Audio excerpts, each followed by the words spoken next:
السلام عليكم ورحمة الله وبركاته. يلا بينا هوريكم هتقضوا يوم كامل في فندق زنادو في الغردقة في مكادي باي ازاي. اولا ده شكل الغرفة.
يلا بينا بعد ما خدنا الغدا بتاعنا هنروح على الاكوا بارك. واحنا رايحين على الاكوا بارك هسيبكم تستمتعوا وتتفرجوا على الفندق كله، لان هو بيوفر جولف كار بتقدر تتنقل منه من مكان لمكان داخل الفندق، وده لان الفندق بيقع على مساحة كبيرة جدا. فانت علشان تبقى من عند الريسبشن وتروح على البيتش محتاج تاخد الجولف كار من الريسبشن، وتروح لحد الاكوا بارك محتاج تاخد الجولف كار. تقدر تطلب الجولف كار ده من اي مكان، من اي نقطة بتقدر تطلبه وبيجيلك لحد اقرب نقطة عندك. هسيبكم تستمتعوا وتتفرجوا على المكان لحد ما نوصل عند الاكوا بارك.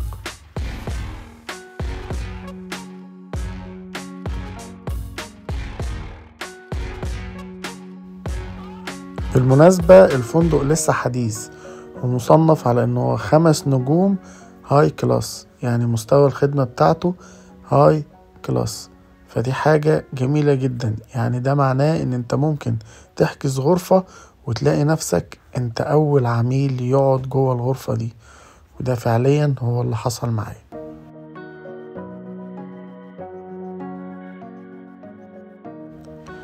الاستاف اللي موجود في الفندق فعلا بيحافظوا على ان هم يبنوا علاقة جميلة جدا مع الجست اللي موجود. فانت دايما هتلاقي الاستاف بيتعاملوا معاك بشكل كويس جدا علشان يتمنوا يقدموا لك خدمة جميلة جدا. كمان الفندق زي ما احنا شايفين في شاليهات، كل شاليه بيمتاز ان بيكون قدامه حمام السباحة الخاص بتاعه. فالفندق فيه شاليهات وكمان في غرف فندقية.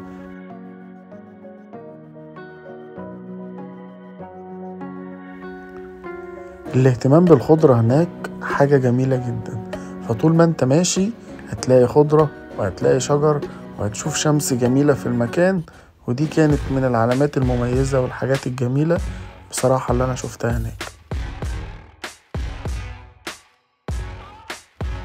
اخيرا وصلنا الاكوا بارك. وبالمناسبة الاكوا بارك دي مش بتقع في نفس الفندق، دي اكوا بارك خاصة بالفندق المقابل ليه، ولكن بيتيح لك ان انت تقدر تستخدمها. فيها عدد كبير جدا من الالعاب، ودي كانت اهم لعبة انا شفتها وانبسطت بيها هناك.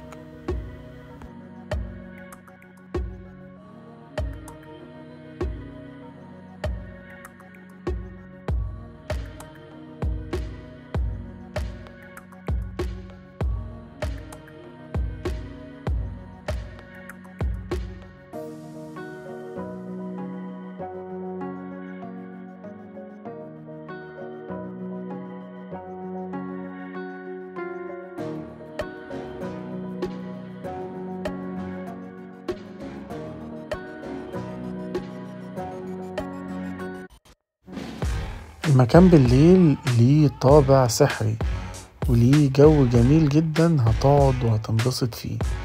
حاجة جميلة جدا، بتشوف هدوء وبتقعد في مكان انت بتبقى مبسوط وانت قاعد في المكان.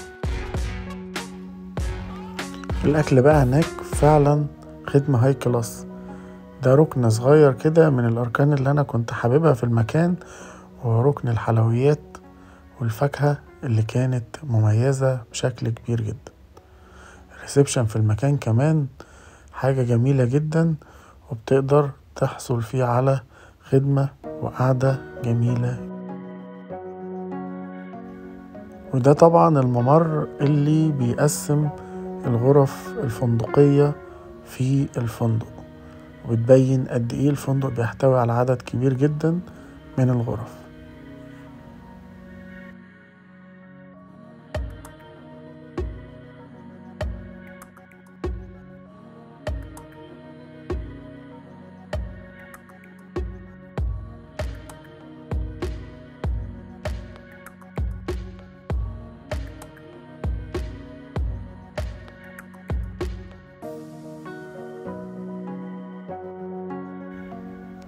طبعا بالليل القعدة الساحرة في المسرح الجميل الخاص بالفندق، واللي بيقدموا فيه عدد من العروض الفنية اللي هتستمتع بيها، وهتقدر تقضي سهرة جميلة جدا في المكان.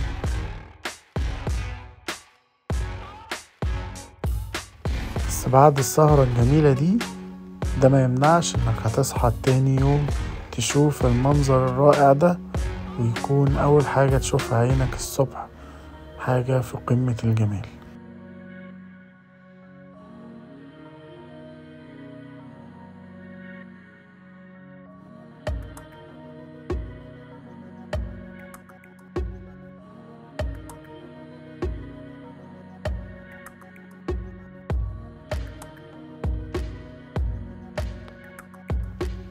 بصراحة انا حبيت الفندق، واتمنى ان انا ان شاء الله يجي يوم واروح اقضي فيه تاني 5 ايام احسن من ال5 ايام اللي انا قضيتهم اول مرة.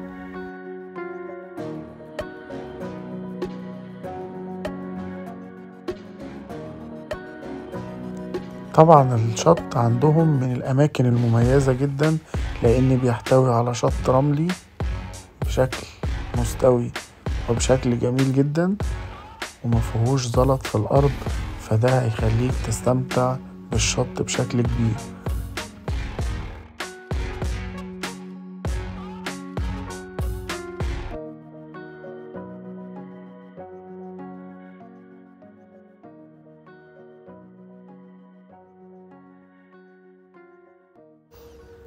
ده تقييمي للفندق في أول زيارة ليه، وإن هو فعلا بيقدم خدمة مستوى هاي كلاس.